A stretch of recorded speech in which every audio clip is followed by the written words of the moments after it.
عمر و عثمان، طلحہ و زبیر اور دیگر عشرہ مبشرہ اور بدر والے، احد والے، ان کی صلح حدیبیہ والے، بیت رضوان میں ان کی بات نہیں ہے۔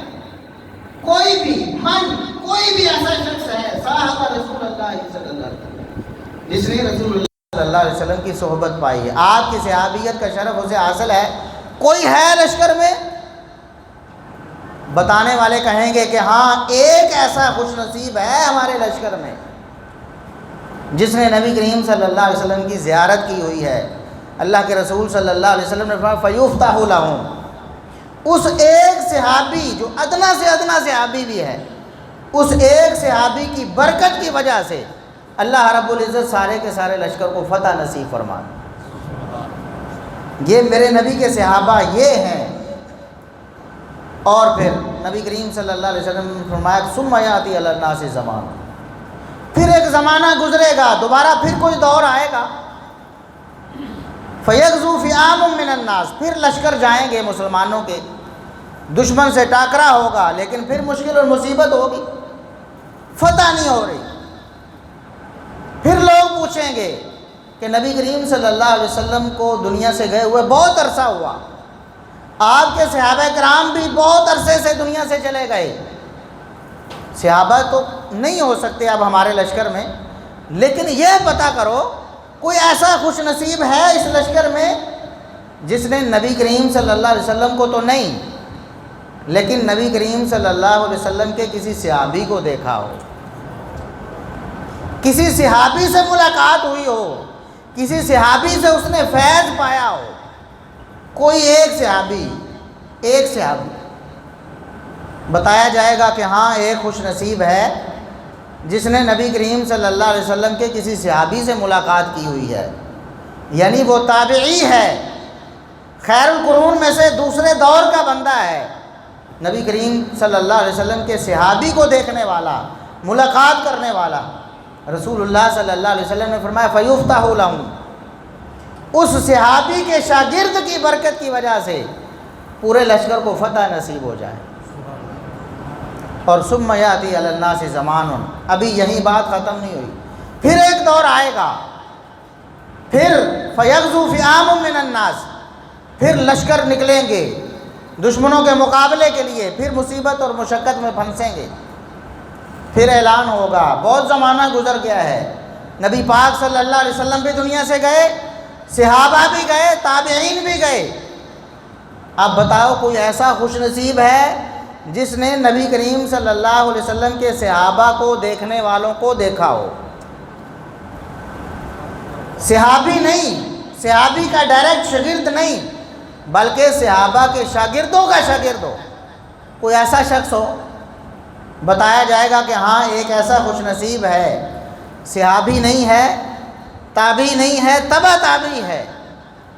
اللہ کے رسول صلی اللہ علیہ وسلم نے فرمایا فیفتح لہم، اس تبع تابعی کی برکت سے اللہ رب العزت سارے لشکر کو فتح نصیب فرما دے۔ صحابہ کی برکت کیا ہے، صحابہ کے ملنے والوں کی برکت کیا ہے، اور صحابہ کے ملنے والوں کو ملنے والوں کی برکت کیا ہے، یہ ہیں صحابہ کرام رضوان اللہ علیہم۔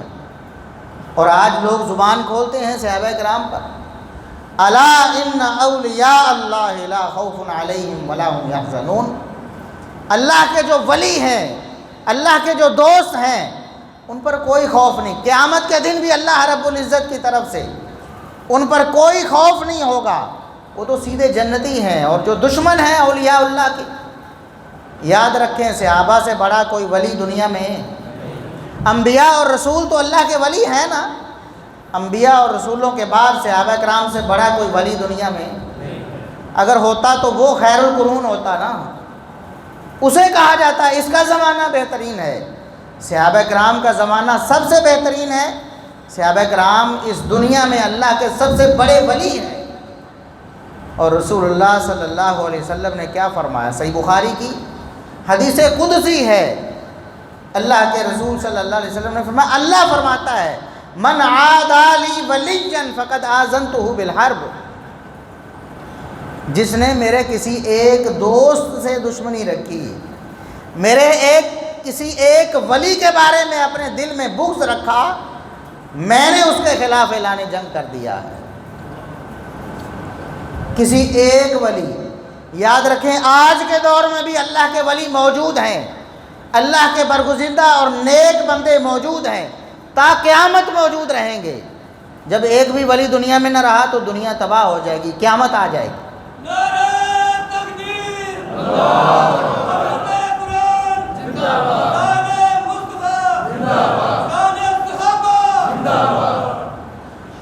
آج بھی ولی موجود ہیں اور تا قیامت ولی موجود رہیں گے.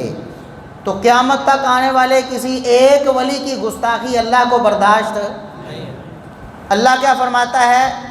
کسی دور کے کسی بھی ولی کی گستاخی کرو گے تو میں اعلان جنگ کرتا ہوں.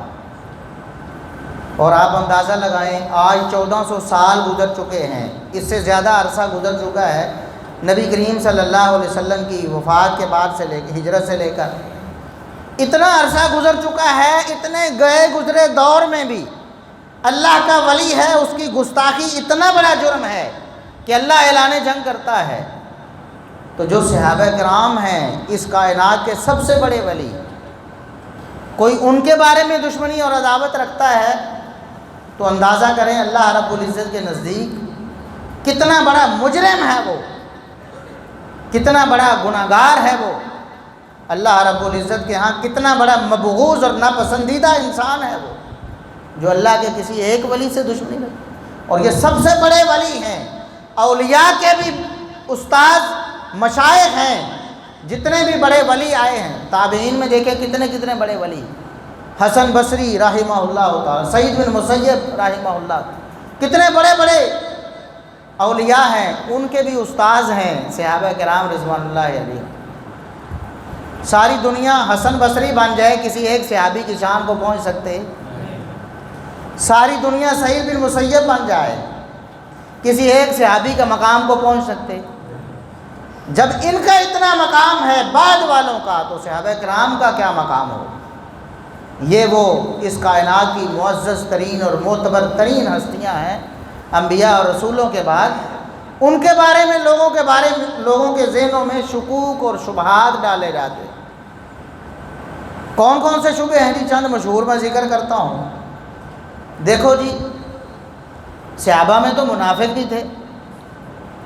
وہ صحیح مسلم کی حدیث ہے نا، فی اصحابی 12 منافقا. نبی کریم صلی اللہ علیہ وسلم نے غزوہ تبوک کے موقع پر فرمایا میرے صحابہ میں 12 منافق ہیں. کتنے منافق ہیں؟ 12. اگر اس منطق کو مان لیا جائے کہ نعوذ باللہ جن کو ہم صحابہ سمجھتے ہیں وہ کوئی منافق تھے تو کتنے تھے؟ 12 تھے نا. غزوہ تبوک تک جب صحابہ کرام کی تعداد ہزاروں میں ہے، لاکھوں کو پہنچنے والی ہے، ہزاروں میں، اس وقت کتنے منافق ہیں؟ 12. اور آج کتنے منافق بتائے جاتے ہیں؟ کہتے چند ایک تو مسلمان تھے سارے، مخلص تو چند ایک تھے نعوذ باللہ، باقی سارے منافق تھے. یاد رکھیں کہ کوئی ایک بھی صحابی منافق اور کوئی منافق کبھی صحابی. عبداللہ بن ابی منافق تھا نا، منافق تھا نا، کبھی ہم نے اسے صحابی کہا؟ منافق کو ہم صحابی کہتے نہیں ہیں. نبی کریم صلی اللہ علیہ وسلم اور اس کے بعد آپ کی تعلیمات بھی یہی ہیں اور امت کا اجماع و اتفاق بھی یہی ہے اہل سنت کا. صحابی کی تعریف کیا ہے؟ من لقی النبی صلی اللہ علیہ وسلم مؤمنا ومات علی الایمان. صحابی وہ ہے جس نے ایمان کی حالت میں نبی کریم صلی اللہ علیہ وسلم کی زیارت کی ہے، آپ سے ملاقات کی ہے. زیارت بھی نہیں ہوئی، ملاقات ہوئی ہے. جیسا کہ عبداللہ بن ام مکتوم رضی اللہ عنہ، نبینہ صحابی، ملاقات ہی ہوئی ہے، زیارت تو نہیں. ملاقات ہوئی ایمان کی حالت میں اور موت بھی ایمان پر ہوئی، اسے ہم کہتے ہیں صحابی. اور منافقوں کی موت بھلا ایمان پر ہوئی ہے. پھر اس حدیث کا کیا مطلب ہے کہ میرے صحابہ میں 12 منافق؟ الفاظ پر غور کریں. آپ صلی اللہ علیہ وسلم نے فرمایا کہ میرے صحابہ میں 12 منافق آ گئے ہیں. یہ نہیں فرمایا کہ میرے صحابہ میں سے 12 منافق ہیں. یہ نہیں فرمایا کہ میرے 12 صحابہ منافق ہیں. نعوذ باللہ. بات سمجھ گئے کہ نہیں؟ سادہ سی آسان بات ہے. فی اصحابی کہا ہے، اگر آپ فرماتے نا من اصحابی پھر اس کا مطلب یہ تھا کہ جن کو صحابہ کہا جاتا ہے ان میں سے 12 منافق، لیکن آپ نے فرمایا فی اصحابی 12 منافق، میرے صحابہ ہیں ان کے اندر 12 منافق چھپے ہوئے ہیں۔ یہ نہیں فرمایا کہ میرے صحابہ میں سے 12 منافق ہیں۔ بات سمجھ آ گئی؟ اشکال ختم ہو گیا۔ کوئی صحابی منافق نہیں ہو سکتا اور کوئی منافق صحابی نہیں ہو سکتا۔ اگر صرف نبی کریم صلی اللہ علیہ وسلم کے ساتھ کی وجہ سے ہم کسی کو صحابی کہتے تو عبداللہ بن ابی بھی تو صحابی تھا، بننا تھا نا اس نے بھی، لیکن ہم نے اسے صحابی نہیں کہا، حالانکہ رسول اللہ صلی اللہ علیہ وسلم نے اس کا جنازہ بھی پڑھایا ہے۔ کوئی تھوڑے سے صحابہ کرام تھے نا ایسے خوش نصیب جن کو یہ شرف حاصل ہوا کہ نبی پاک صلی اللہ علیہ وسلم نے ان کا جنازہ پڑھایا، یعنی آپ کی زندگی میں جو فوت ہوئے یہ شہید ہوئے، اور ان میں سے بھی جن کے وقت، جن کی وفات یا شہادت کے وقت آپ صلی اللہ علیہ وسلم موجود تھے، ان کا جنازہ آپ نے پڑھایا، یا شہدائے احد کا 8 سال بعد آپ نے پڑھایا، تو یہ بھی بڑا شرف تھا نا۔ بعد میں جو صحابہ فوت ہوئے ان کا جنازہ تو نبی پاک صلی اللہ علیہ وسلم نہیں پڑھا سکتے تھے۔ عبداللہ بن ابی کا جنازہ بھی آپ نے پڑھایا، دعائے مغفرت بھی بار بار کی، فرمایا 70 دفعہ اگر میں کر لوں تو ہو سکتا ہے اللہ محب کرے۔ اس کے باوجود بھی اپنا لعاب دہن بھی اس کے منہ میں ڈالا، لیکن اس کے باوجود صحابی بنا۔ کیوں؟ نہ ایمان کی حالت میں اس نے نبی پاک کو دیکھا، نہ ایمان کی حالت میں اس کی موت ہوئی۔ اس لیے یہ شبہ بالکل اپنے ذہنوں سے ختم کر دیں۔ جو بندہ ایسا اشکال پیش کرے اس کو فوراً جواب دیں کہ ہمارے نزدیک صحابی کون ہوتا ہے؟ ایمان کی حالت میں نبی پاک سے ملاقات ہو اور ایمان کی حالت میں وفات ہو، وہ صحابی ہے۔ لہٰذا کوئی منافق صحابی بن سکتا نہ آج تک کسی ایک شخص کا نام لیں منافق ہو اور اہل سنت نے اس کو صحابہ میں شمار کیا ہو ہی نہیں سکتا۔ اور کیا باتیں ہوتی ہیں؟ دیکھیں جی، فلاں فتح مکہ کے موقع پر مسلمان ہوا ہے، تلوار کے زور پر کلمہ پڑھ لیا، تلوار سے ڈرتے ہوئے، نعوذ باللہ، جیسا کہ سیدنا معاویہ رضی اللہ عنہ، سیدنا ابو سفیان رضی اللہ عنہ اور دیگر صحابہ کرام جو فتح مکہ کے موقع پر مسلمان ہوئے۔ اللہ کا قرآن کیا کہتا ہے؟ سورۃ الفتح، سورۃ النصر، اذا جاء نصر اللہ والفتح وَرَأَيْتَ النَّاسَ يَدْخُلُونَ فِي دِينِ اللَّهِ أَفْوَاجًا۔ اللہ فرماتا ہے نبی اس وقت کو یاد کریں جب فتح ملے گی، اللہ کی مدد آئے گی اور آپ دیکھیں گے لوگ فوج در فوج اللہ کے دین میں داخل ہوں گے۔ اللہ کیا فرماتا ہے کہ فتح مکہ کے موقع پر مسلمان ہونے والے اللہ کے دین میں داخل ہوئے ہیں، اور یہ منافق کیا کہتے ہیں؟ کہتے اوپر اوپر سے کلمہ پڑھا۔ یہ تو قرآن کریم کو بھی نہیں مانتے۔ قرآن نے ان کے ایمان کی گواہی دی ہے جنہوں نے فتح مکہ کے موقع پر اسلام قبول کیا، اور پھر نبی کریم صلی اللہ علیہ وسلم کی بشارتیں موجود ہیں۔ صحیح بخاری میں سیدنا معاویہ رضی اللہ عنہ کے لیے جنت کی بشارت ہے، اور بالکل ویسے ہی جیسا اصحاب بدر کو بشارت دی گئی، صحیح بخاری میں ہی ہے نا۔ عمر فاروق رضی اللہ عنہ نے وہ حاطب بن ابی بلتہ رضی اللہ عنہ کے بارے میں کہا، دعنی اضرب عنق ھذا المنافق، اللہ کے رسول مجھے اجازت دیجیے میں اس منافق کی گردن نہ اڑا دوں۔ بظاہر عمل ایسا تھا کہ شاید یہ دل سے کھوٹا ہو کہ نبی کریم صلی اللہ علیہ وسلم اور مسلمانوں کے جنگی راز دشمنوں کو منتقل کر رہا ہے، لیکن نبی کریم صلی اللہ علیہ وسلم نے فرمایا عمر تمہیں معلوم نہیں، تمہیں یہ بات پتہ نہیں کہ یہ بدری صحابی ہے، حاطب بن ابی بلتہ بدری ہے، اور اللہ رب العزت نے بدر والوں کے بارے میں کیا فرمایا تھا؟ ان اللہ قد اطلع علی اہل بدر فقال اعملوا ما شئتم فقد غفرت لكم۔ اللہ رب العزت نے جھانکا، نظر رحمت فرمائی اصحاب بدر پر اور فرمایا جاؤ آج کے بعد جو مرضی کرتے رہو میں نے تمہیں معاف کر دیا۔ اصحاب بدر کے، اور ایک الفاظ، ایک روایت سے بخاری کی، فقط وجبت لکم الجنہ، آج کے بعد جو مرضی کرتے رہو، کیوں؟ تمہارے لیے جنت واجب ہو گئی ہے۔ الفاظ کیا ہیں؟ یاد رکھنے ہیں۔ اصحاب بدر کے بارے میں کیا الفاظ ہیں کہ ان کے لیے جنت واجب ہو چکی ہے، جنت پکی ہو چکی ہے۔ اور اب صحیح بخاری کی 2799 نمبر حدیث ہے، اسی طرح 2924 نمبر حدیث ہے۔ نبی کریم صلی اللہ علیہ وسلم نے فرمایا اول جیش من امتی یغزون البحر قد اوجبوا، سب سے پہلا لشکر میری امت میں سے جو غزوہ بحر کرے گا، سمندری جہاد کرے گا، قد اوجبوا، ان کے لیے جنت واجب ہو چکی ہے، انہوں نے اپنے لیے جنت کو واجب کر لیا ہے، جنت کو پکا کر لیا ہے۔ جس کی جنت پکی ہو جائے بذریعہ وحی محمد رسول اللہ صلی اللہ علیہ وسلم کی زبانی، اس کے بعد وہ جو بھی عمل کرتا رہے اللہ رب العزت نے کچھ بھی پوچھنا، کیوں؟ جنت واجب ہو چکی، جنت تو پکی ہوگی، جنت تو الاٹ ہو گئی۔ تو سیدنا معاویہ رضی اللہ عنہ وہ عظیم الشان اور جلیل القدر صحابی ہیں کہ نبی کریم صلی اللہ علیہ وسلم کی اس حدیث کے مصداق بنے، یہ اس غزوے کے سپہ سالار ہیں۔ اور صحیح بخاری کی 2799 نمبر حدیث کے الفاظ کیا ہیں؟ نبی کریم صلی اللہ علیہ وسلم سوئے ہوئے تھے ام حرام رضی اللہ عنہا کے گھر میں، آپ بیدار ہوئے، مسکرا رہے تھے۔ عرض کیا اللہ کے رسول مسکرانے کی وجہ کیا ہے، خوشی کی کیا وجہ ہے؟ فرمایا اناس من امتی عرضوا علی یرکبون ھذا البحر الاخضر کالملوک علی الاسرہ، میں نے خواب میں دیکھا ہے، انبیاء کے خواب کیا ہوتے ہیں؟ وحی ہوتے ہیں۔ میں نے خواب میں دیکھا ہے میری امت کا وہ لشکر، وہ افراد جو سب سے پہلے غزوہ بحر کریں گے، میں نے جنت میں تختوں پر ان کو بادشاہوں کی طرح ٹیکیں لگائے دیکھا ہے۔ وہ تو جنت میں بادشاہوں کی طرح ٹیکیں لگائے ہوئے ہیں اللہ کے فضل و کرم سے، اور آج یہ لوگ اپنا ایمان برباد کر رہے ہیں، ان کے خلاف اپنی زبانیں تان دراز کر کے۔ یہ سیدنا معاویہ رضی اللہ عنہ کا کارنامہ ہے۔ یہ غزوہ بحر کیا ہے؟ آپ کیا سمجھتے ہیں غزوہ بحر کیا تھا؟ اسلام کو ایک بر اعظم سے نکال کر عالمی مذہب بنا دیا۔ اسلام ایک بر اعظم میں اس وقت تک موجود تھا۔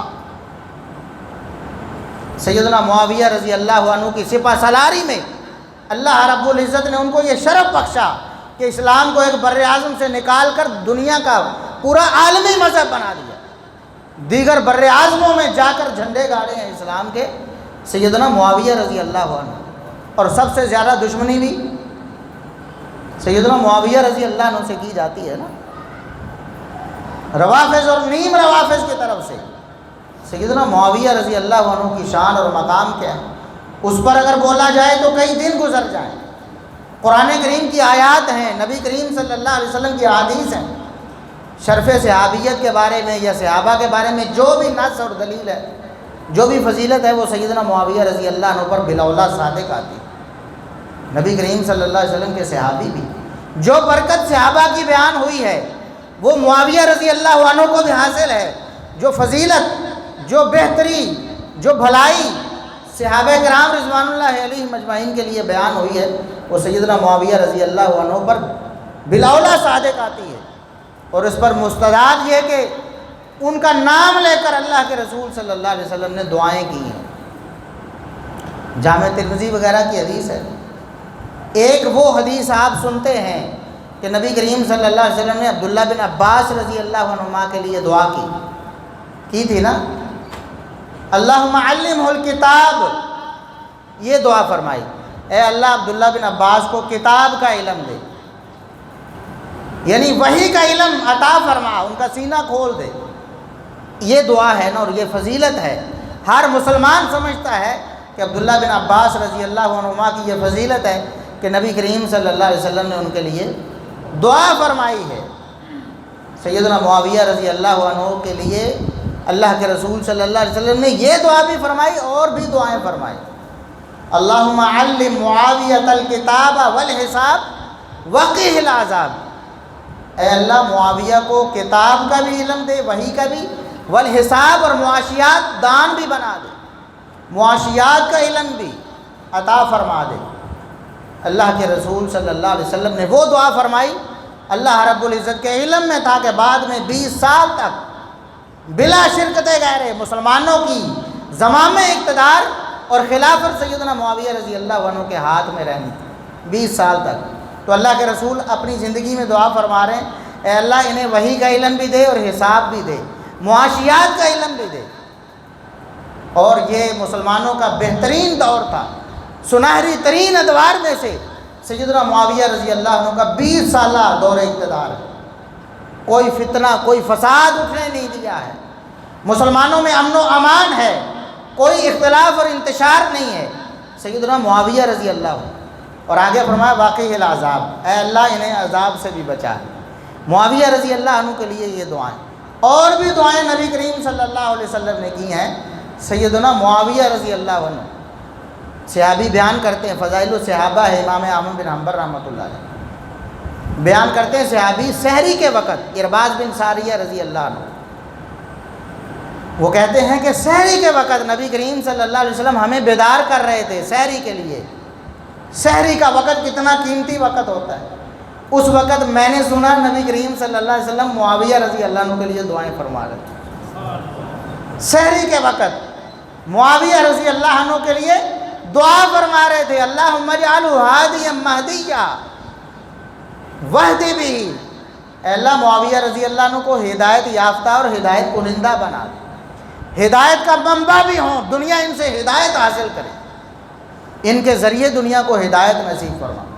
یہ وہ سیدنا معاویہ رضی اللہ عنہ، اور یہ وہ ہیں جن کو وہی لقب ملا ہے جو امیر المومنین کا لقب، اگرچہ عمر بن خطاب رضی اللہ عنہ کے عہد میں شروع ہوا، خلیفۃ المسلمین کو امیر المومنین کہا جاتا تھا، ابو بکر صدیق رضی اللہ عنہ کے دور میں یہ لفظ استعمال نہیں ہوتا تھا، لیکن اسی معنی میں خلیفۃ المسلمین کے معنی میں استعمال ہوا۔ سیدنا ابو بکر بھی امیر المومنین خلیفۃ المسلمین ہیں، سیدنا عمر فاروق رضی اللہ عنہ بھی امیر المومنین خلیفۃ المسلمین ہیں، سیدنا عثمان رضی اللہ عنہ بھی امیر المومنین خلیفۃ المسلمین، سیدنا علی بن ابی طالب رضی اللہ عنہ بھی امیر المومنین خلیفۃ المسلمین ہیں، اور سیدنا معاویہ رضی اللہ عنہ بھی امیر المومنین خلیفۃ المسلمین۔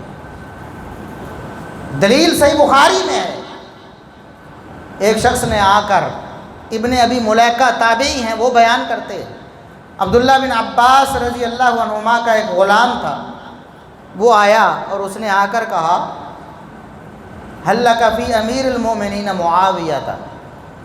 عبداللہ بن عباس سے کہا کہ امیر المومنین معاویہ رضی اللہ عنہ، ان کے ایک عمل کے بارے میں آپ کی کیا رائے ہے؟ انہوں نے عشاء کی نماز کے بعد ایک ہی وتر پڑھا ہے۔ امیر المومنین سیدنا معاویہ رضی اللہ عنہ کون ہیں؟ امیر المومنین خلیفۃ المسلمین، صحابہ کرام کے ہاں بالاتفاق۔ اور نبی کریم صلی اللہ علیہ وسلم نے فرمایا تھا ان ابنی ھذا سید، سیدنا حسن رضی اللہ عنہ کے بارے میں، صحیح بخاری و مسلم کی حدیث ہے، میرا یہ بیٹا سید اور سردار ہے۔ سید کیوں ہے؟ لعل اللہ یصلح بہ بین فئتین عظیمتین من المسلمین، اللہ اس کے ذریعے میری امت کے دو بڑے بڑے جلیل القدر گروہوں کے درمیان صلح کروا دے۔ اور سیدنا حسن بن علی رضی اللہ عنہما نے صلح کی سیدنا معاویہ رضی اللہ عنہ کے ہاتھ پر بیعت کر کے۔ اندازہ کریں نواسہ رسول جس کو نبی کریم صلی اللہ علیہ وسلم سردار قرار دیں، جس کی صلح کو اسلام کا غلبہ قرار دیں اور بطور بشارت اور سعادت بیان کریں، وہ حسن رضی اللہ عنہ صلح کرتے ہیں معاویہ رضی اللہ عنہ کے ہاتھ میں، اور ساری امت کا اقتدار اور اختیار ان کو سونپتے ہیں کہ میں بھی آپ کا مطیع و فرما بردار ہوں اور ساری امت بھی آپ کی مطیع و فرما بردار ہے۔ اگرچہ اس سے پہلے اختلاف چل رہا تھا، تو آج سے سارا معاملہ آپ کے ہاتھ میں ہے، آپ امت کو سنبھالیے۔ یہ وہ سیدنا معاویہ رضی اللہ تعالیٰ عنہ۔ تو صحابہ کرام کے بارے میں کبھی بھی شکوک و شبہات کا اظہار کرنا تو دور کی بات ہے، کسی سے سننا بھی برداشت نہ کریں، علماء سے رابطہ کریں۔ آج بھی علماء اللہ کے فضل و کرم سے زندہ ہیں، شیوخ کرام زندہ ہیں، ان سے رابطہ کریں کہ کسی ظالم نے مجھے یہ شبہ ڈالا ہے، انشاءاللہ آپ کو جواب ملے گا۔ شبہات تو لوگ ڈالتے رہتے ہیں۔ دیکھیں ابو بکر صدیق رضی اللہ عنہ کتنے جلیل القدر صحابی ہیں، انبیاء اور رسولوں کے بعد سب سے افضل اور اعلیٰ ہیں۔ نبی کریم صلی اللہ علیہ وسلم کو ساری کائنات میں سے انبیاء رسولوں کے بعد ابو بکر ہی محبوب ہے، اس کے بعد عمر فاروق رضی اللہ عنہ ہی محبوب ہے، صحیح بخاری کی حدیث۔ اس کے باوجود لوگوں نے تو ان کو بھی معاف نہیں کیا، اتنی جلیل القدر ہستیوں کو، تو دوسرے صحابہ کرام کے بارے میں کیسی وہ زبانیں بند رکھیں؟ انہی سے اثر قبول کیا بعض نام نہاد سنیوں نے، اپنے آپ کو سنی کہا اور پھر رافضیت دنیا میں پھیلائی، ایسے بغض کا اظہار کرتے ہیں صحابہ کرام کے بارے میں، ان کی شان اور مقام کو کم کرنے کی کوشش کرتے ہیں، کہتے ہیں جی دیکھو صحابیت کیا ہے جی، صحابی ہونا کیا ہے جی، کون سی شان ہے جی، کون سا مقام ہے؟ حالانکہ صحابیت اس کائنات کا نبوت اور رسالت کے بعد سب سے بڑا شرف اور مقام ہے، لہٰذا صحابہ کرام کے حوالے سے اپنے دلوں کو صاف کریں۔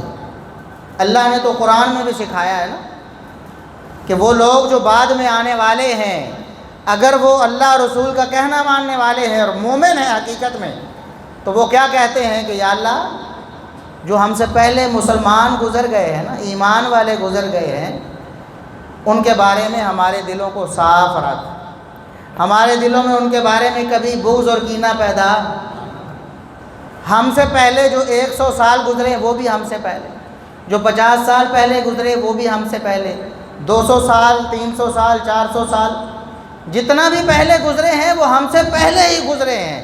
اگر ہم حقیقی معنی میں مومن ہیں تو قرآن کیا کہتا ہے کہ ان کے بارے میں کہو کہ یا اللہ ہمارے دل ان کے بارے میں صاف رکھ۔ جب ہم سے متصل پہلے گزرنے والوں کے بارے میں یہ تعلیم ہے تو نبی کریم صلی اللہ علیہ وسلم کے پاک باز صحابہ کرام کے لیے کیا تعلیم ہو؟ ان کے بارے میں جو دل میں بغض اور کینہ رکھے اس کا انجام اور اس کا حشر کیا ہونے والا ہے، اور بنیاد کیا بناتے ہیں جی سیدنا علی رضی اللہ عنہ سے فلاں نے اختلاف کر لیا، تو بھائی سیدنا علی رضی اللہ عنہ سے اختلاف کیا ہے وہ تو ان کا آپس کا معاملہ ہے صحابہ کرام کا، اس اختلاف کا بھی اللہ رب العزت کو علم تھا، وما کان ربک نسیا، اللہ رب العزت کو کوئی چیز نہیں بھولتی، آنے والی ہر بات اللہ کے علم میں ہے، اللہ علم ہونے کے باوجود فرماتا رضی اللہ عنہم ورضوا عنہ، اللہ ان سے راضی ہو گیا وہ اللہ سے راضی ہو گئے۔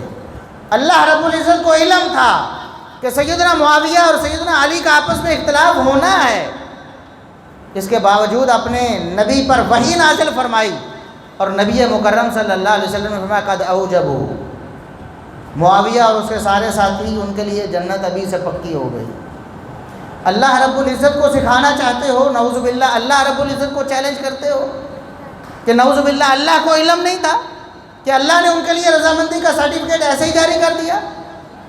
تو کبھی بھی صحابہ کرام کے بارے میں اپنے دلوں کو میلا نہ کریں، جو بھی اشکال ہو آپ اس کے بارے میں سوال کر سکتے ہیں۔ ابھی بھی ہم اپنی گفتگو کو ختم کرتے ہیں، وقت بھی کم ہو رہا ہے، تو جن احباب کے پاس سوال ہیں وہ لکھ کر ادھر انتظامیہ کے پاس بھیجیں، تو انشاءاللہ قرآن و سنت کی روشنی میں ان کے جوابات دیے جائیں گے۔ اللہ رب العزت ہمیں جب تک زندہ رکھے صحابہ کرام کی عزت اکرام اور احترام پر زندہ رکھے۔ اللہ رب العزت جب ہمیں موت دے تو صحابہ کرام کے احترام اور ان کی فضیلت کو مانتے ہوئے، اور اللہ رب العزت ہمارا حشر صحابہ کرام کے ساتھ کرے۔ جنت میں اللہ رب العزت اپنے نبی کریم صلی اللہ علیہ وسلم اور صحابہ و اہل بیت کے ساتھ ہمیں جمع فرمائے۔ وآخر دعوانا ان الحمد للہ رب العالمین۔